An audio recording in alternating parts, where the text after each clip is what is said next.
Do something different the next 90 days than you did the last 90 days, like picking up the books to read. Do something different, like the new health disciplines, relationship with your family, whatever it is, doesn't matter how small it is. If you'll start doing different things with the same circumstances, since we cannot change the circumstances, but we can change ourselves. We can change what we do. And then he gave me another secret to success when he said, what you have at the moment, Mr. Rohn, you've attracted by the person you've become. What you have at the moment, you've attracted by the person you've become. Few little simple principles here. Once you understand these, it starts to explain so much. Now, sometimes it's a little tough to take, blaming yourself instead of the marketplace, taking responsibility instead of putting it off on someone else. That transition sometimes is a challenging mission. And this one was a little tough for me. Shoaff said, here's the secret, Mr. Rohn. Learn to work harder on yourself than you do on your job. Once I got that, it turned my life around. Learn to work harder on yourself than you do on your job.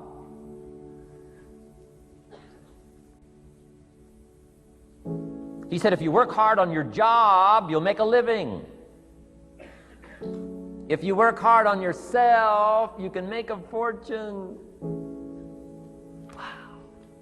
If you would have known me at age 25, you would have said, Jim Rohn's a hard worker. If you'd have known me, you'd have said that. I'm the guy, I don't mind coming a little bit early, staying a little bit late. I don't mind that. You'd have said, well, Jim Rohn's a hard worker. You say, well, how come he's got pennies in his pocket and nothing in the bank and behind on his promises? Well, I was a hard worker, but I was working hard on my job, not on myself. I'm telling you, if you'll learn that simple little principle and start the process today, latest tomorrow, give you tonight to think it over. And start this whole process of personal development, work on yourself, make yourself more valuable to the marketplace. I'm telling you, you can so dynamically change your income, and economics is the least of the values that you can start earning in terms of equity if you'll start working harder on yourself than you do on your job. Work hard on yourself and develop the skills. Work hard on yourself and develop the graces. All of the stuff necessary to become more valuable to the marketplace. I'm telling you, your whole life can explode into change. Promotions, no problem. Becoming more valuable to the company, I'm telling you, no problem. Money, no problem. Economics, no problem. Future, no problem. If you just go to work on the right thing. Not get things out there to change. Don't try to change the seed. Don't change the soil. Don't change the sunshine. Don't change the rain. Don't change the mix of seasons. Let the miracle of everything that's available work for you, and start working on the inside. Work on your philosophy. Work on your attitude. Work on your personality. Work on your language. Work on the gift of communication. Work on all of your abilities. And if you'll start making those personal changes, I'm telling you, everything will change for you. Mr. Shoaff, over a 5-year period before he died at age 49, who taught me some extraordinarily simple things. He only went to the 9th grade in school, never finished high school, never went to college, never went to university. So he put his ideas and his experiences in very simple language, which I think for me, a kid from the farms of Idaho, that simplicity was so important. Because if it would have been technical, I'd have missed it. If it would have been mystic, I would have, backed away. But it was just basic, blunt, ABC, familiar stuff that I hadn't thought of before. And he did start to remind me, and those ideas changed my life. Mr. Shoaff was the one when I said, this is all they pay. He said, you've been working 6 years, Mr. Rohn, how come you're not doing better? And I said, this is all the company pays. He says, well, that's not true. I said, no, this is my paycheck. This is all the company pays. He said, no, this is all the company pays you. I thought, that's a new way to look at it, right? He said, doesn't the company pay 2, 3, 4, 5 times this amount to other people? And I said, well, yes. He said, well, then this is not all the company pays. It's all they pay you. And if you qualified, wouldn't your income grow 2, 3, 4, 5 times? I said, I suppose. So he said, we don't have to work on the company. We have to work on you. See, that was the beginning of what he called the phrase personal development. I told him things cost too much. He said, no, you can't afford them. I thought, well, that's a new concept. I hadn't thought about that. You know, we put some of the valuable things on the high shelf, so you can't get to them until you qualify. If you want the things on the higher shelf, you got to stand on the books you read. Every book you read, you get to stand a little higher so you can get the things on the higher shelf. See, I learned those concepts. It was so incredible. And here was the most important one. Success is something you attract by the person you become. See, that phrase changed my life. Success is something you attract by the person you become. Success is not something you pursue. It's like chasing a butterfly. You can't quite catch it. Success is something you attract by becoming an attractive person. See, those were new concepts to me. I'm just working hard trying to make a living.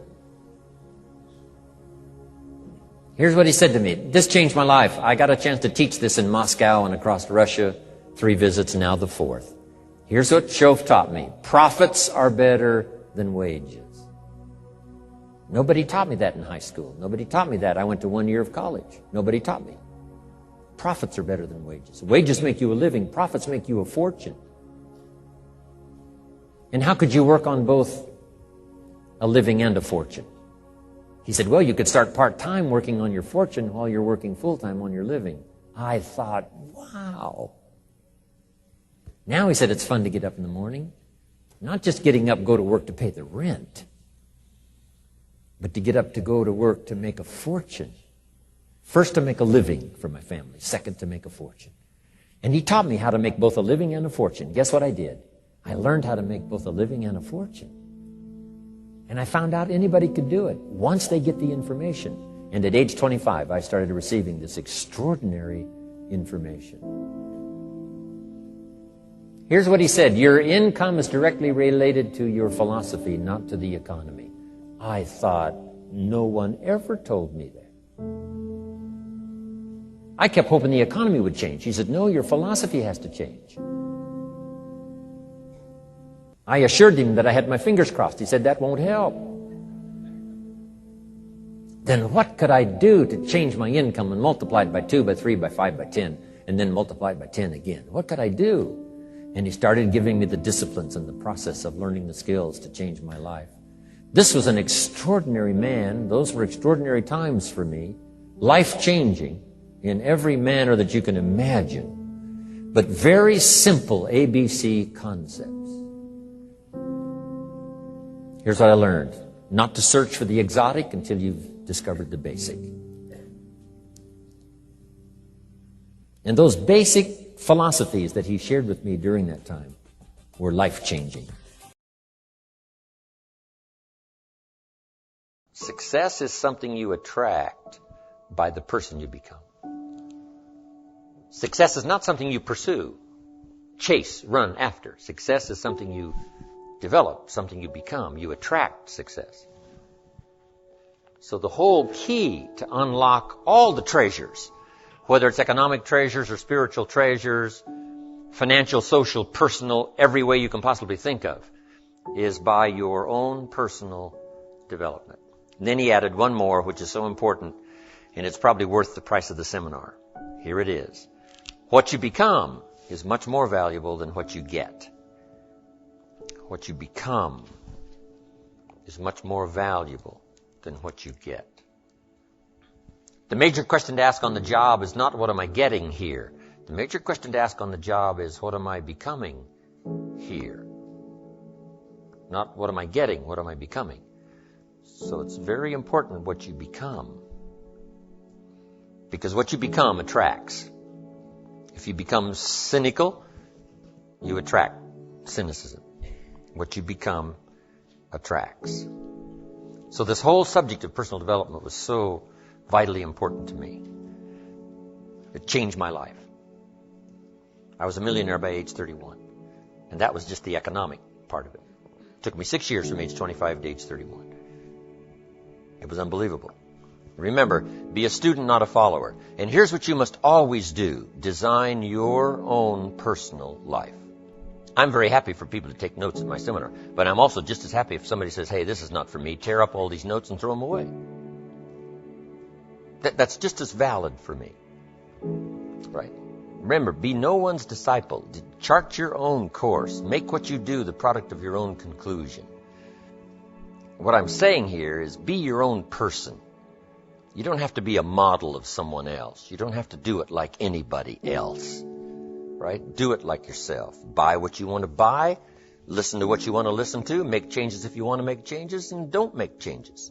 Right? It's your life, I'm telling you. And don't let anybody persuade you any different. Success is not a stereotype. Success is not a Ferrari. Success is not an automobile. It's not a house. It's not a place. It's not money in the bank. It's not $1 million. That's not success. Success is the continual unfolding of the design of your own life and pulling it off. That's what success is. The continual unfolding of the design of your own personal life and pulling it off in whatever degree you wish. That is success. Successful in doing whatever you want to do that makes sense to you, for you, your family, your responsibilities, or take on responsibilities or refuse responsibilities. That's strictly all up to you. We've been given the power of choice. Every life form except human beings operates by instinct in the genetic code. Now, why not human beings? Because here it is. We've been given the dignity of choice. We're not like a robot. We're not stuck like a tree, using up all the nourishment, nothing left, now you died because you can't change location. Not true. Humans can go north, south, east, west. Humans can change, do anything they want to do. We've been given the dignity. But here's what's interesting about all life form except humans. Every life form except humans strives to the max of its potential. How tall will a tree grow? As tall as it possibly can. You never heard of a tree growing half as high as it could. No, that is impossible.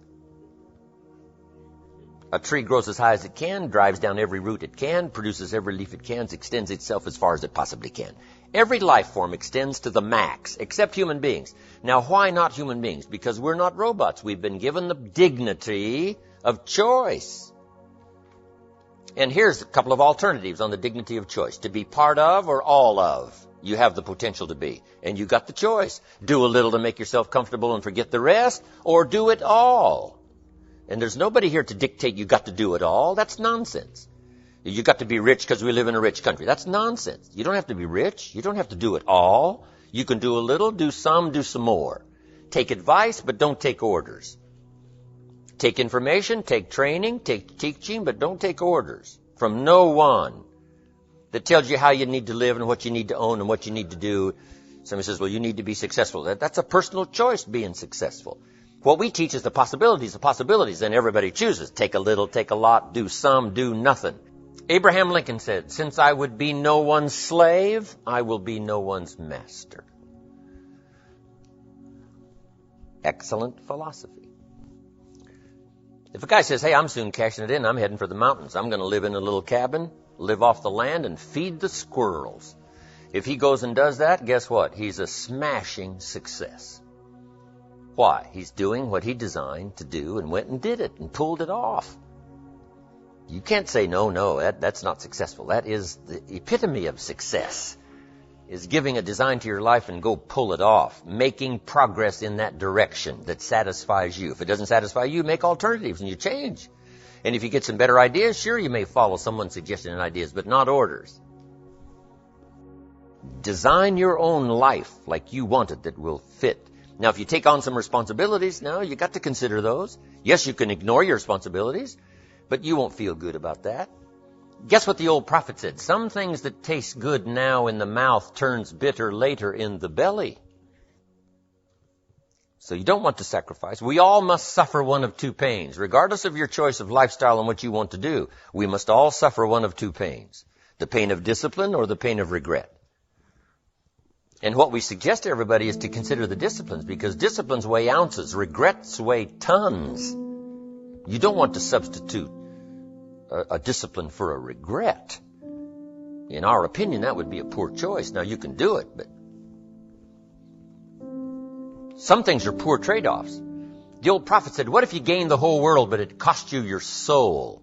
Would that be worth it? And with a bit of intelligence, we say, no, that doesn't seem worth it. Even if you got the whole world, if you traded your soul, that experience would be so bitter and so awful and so devastating, it wouldn't be worth it. What if you got some gain by greed instead of legitimate ambition? I'm telling you, it might taste good up front, but it's going to turn bitter in the belly. And a bit of that advice saves some people from devastation. Say, well, you're right. I better think twice about that. So we must confront all laws, spiritual laws, agricultural laws, basic laws, fundamental laws. We must confront all of those. But you still now can design your own life. A little, a lot, go east, north, south.